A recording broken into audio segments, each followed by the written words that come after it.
Oh. Not now, not now. For heaven's sake, keep your shirt on. For most of the 20th century, America belonged to Cary Grant, heart-struck by his easy charm, summery tan, and stellar comedic timing. And the accent did not hurt either. I guess I'm not the lone wolf I thought I was, Francie. But his private life wasn't nearly as decadent as his on-screen persona. So what was behind that costly feud with Chevy Chase? And why did he leave thousands to one doctor? Well, I'm your host, Nostalgic Nick, with these heartbreaking answers and much more, including the many names he went through, his penny-pinching habits, and how childhood demons chased him into adulthood. You'll soon see the good and the bad with Cary Grant. It's always more complicated. If you enjoyed the video, please give it a thumbs up and subscribe to our channel so you never miss a new deep dive. But now, without further ado, let's get to it. When you whistle, open the front door fast. If you see a tall, dark streak of light going, it's me.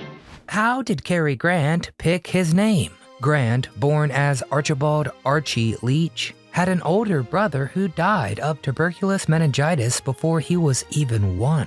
And this turmoil may have exacerbated his parents' own demons. His father was an alcoholic, and his mom had clinical depression. Grant biographers say his mother blamed herself for the little one's death, and a lot of the time, it wasn't a happy home.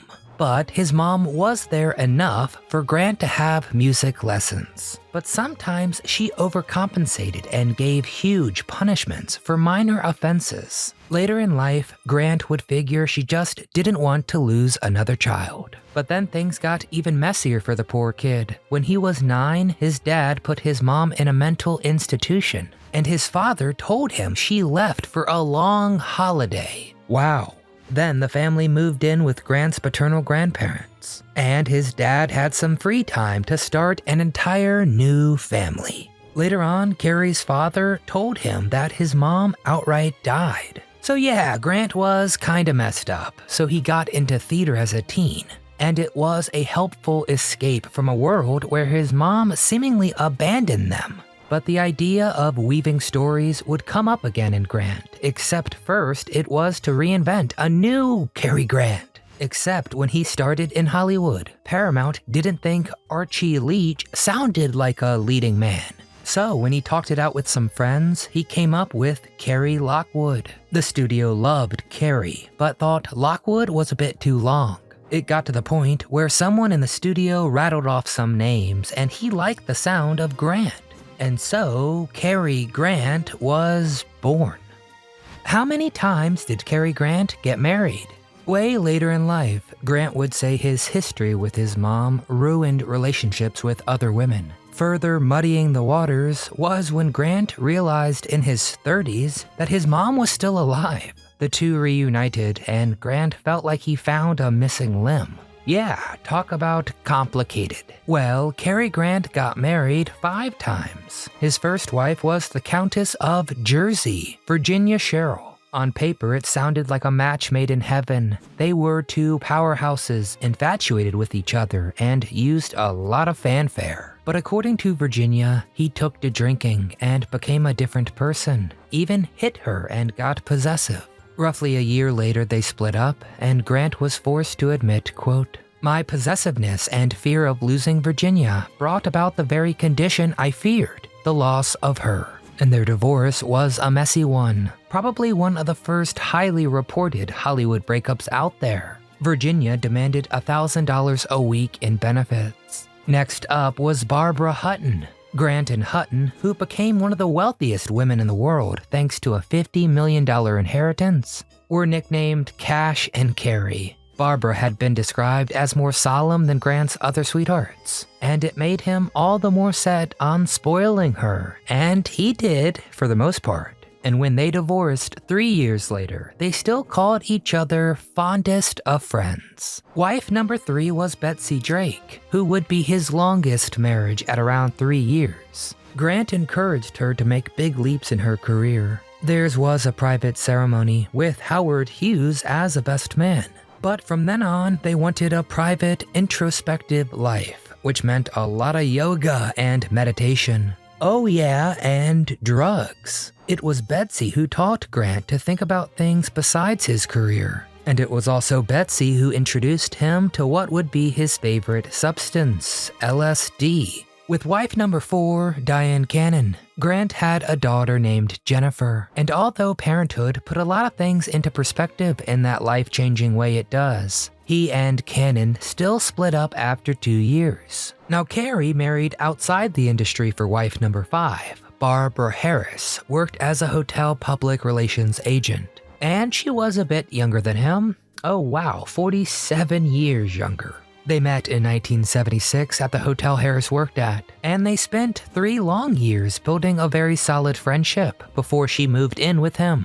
By 1981, they were married, and all of Grant's friends say he was a new man, happier than ever, and changed for the better by Harris. Now, all of these were peppered in with brief relationships and affairs, with probably the most eventful being Cynthia Boron, who filed a suit claiming he was the father of her 7-week-old daughter, and she put his name on the baby's paperwork. A court then demanded a blood sample, and when Boron did not produce one, they dropped the case. Have you ever had a better offer in your whole life? On the more platonic side, his favorite leading lady to work with was Grace Kelly in To Catch a Thief. When she passed, he attended her state funeral and wept through the entire service. But his whirlwind romantic life would give way to rumors that got right under Grant's skin in very, very shocking ways. What is the dark side of Cary Grant? By outward appearances, Cary Grant was living the perfect life. But peel back the curtain, and Grant has been described as very anxious and on edge between takes. His childhood left a scar, and he tended to that scar with LSD therapy. Grant battled depression his whole life and tried helping his mental health with LSD. Around 100 sessions of it. Grant saw doctors to undergo these drugged-up sessions and talked to psychiatrists. After he felt like he, quote, went through rebirth, he said it was the first time he was, quote, truly, deeply, and honestly happy. And his ex-wife, Diane Cannon, called him, quote, an apostle of LSD. Cary would later say, quote, taking LSD was an utterly foolish thing to do, but I was a self-opinionated bore, hiding all kinds of layers and defenses. I had to get rid of them and wipe the slate clean. Who inherited Cary Grant's fortune? As one of the most popular faces in all of Hollywood, Grant financially wanted for nothing. He was the first big actor to personally secure a deal where he got a % of the film's revenue, but he would carefully count what anything would cost. $1,500. Well, the bid is already up to $2,250, sir. I still say $1,500. He always checked if it was deductible, and when his shirts were worn out, he'd remove the buttons to keep and give the fabric to his maids to clean with. Grant never denied this last thing, but he was very particular about the way his monetary mindfulness was portrayed. And interestingly, in his will, Grant left $10,000 to the doctor who did his LSD treatments. The rest of his fortune and the house went to his wife Barbara, who split it with his daughter Jennifer. But another money battle brewed, one that touched on rumors swirling around Grant's for years. When Chevy Chase was rising to the top, he got compared often to Cary Grant. I'm not sure I see it. I mean, they both have great comedic timing. And they are both very tan, but it was a popular comparison. One time on a talk show, after the host made the connection as a compliment to Chase, Chevy said he knew for sure Cary Grant was into getting intimate with other men. And yeah, this was a popular rumor, one probably fueled by Grant living with actor Randolph Scott on and off for over a decade. Actor Richard Blackwell and photographer Jerome Zerb claimed they also slept with him. Grant made his views loud and clear. The very next day, he sued Chevy Chase for $10 million for slander. The two settled out of court, and the story goes Grant got $1 million for his troubles. By then, he'd undergone one of the most impactful changes of his life, and he had more pressing issues to worry about. How old was Cary Grant when he had his first child? Cary Grant was 62 when he had his first and only child. Jennifer was born, and his world now revolved around her. Grant tackled fatherhood with the same tireless energy he used for building an entire acting career. He took Jennifer everywhere and recorded everything so she could have a full record of her childhood. Grant saved every single note they wrote to each other, and he customized his home to have a fireproof vault to store these treasures just for her. As for the moments Grant recorded, they were all relaxing, wholesome, and pretty darn simple. That played into Grant's desire to meet Jennifer's every need, but also live in every moment. What Grant called the good stuff. Jennifer once shared, quote, "It could be a very, very simple day. We might be sitting out on the front lawn. Dad loved classical music, and we might be listening to some Stravinsky or something and having some tea and eggs. And he'd say, 'Oh, good stuff, isn't it?' And that simple but powerful phrase became the title of Jennifer's memoir. And her greatest joy in writing was looking back at the great lengths Grant went to showing her how loved she was. It's bittersweet, but Jennifer slowly became aware of just how bad her dad had it as a kid, and she further understood where his actions were coming from. She realized, quote, "All the neglect he suffered meant he made sure that was not my life." That was who Cary Grant was to the one who needed him most. The 82-year-old Grant was in Davenport, Iowa, preparing a lecture when he complained that he didn't feel well.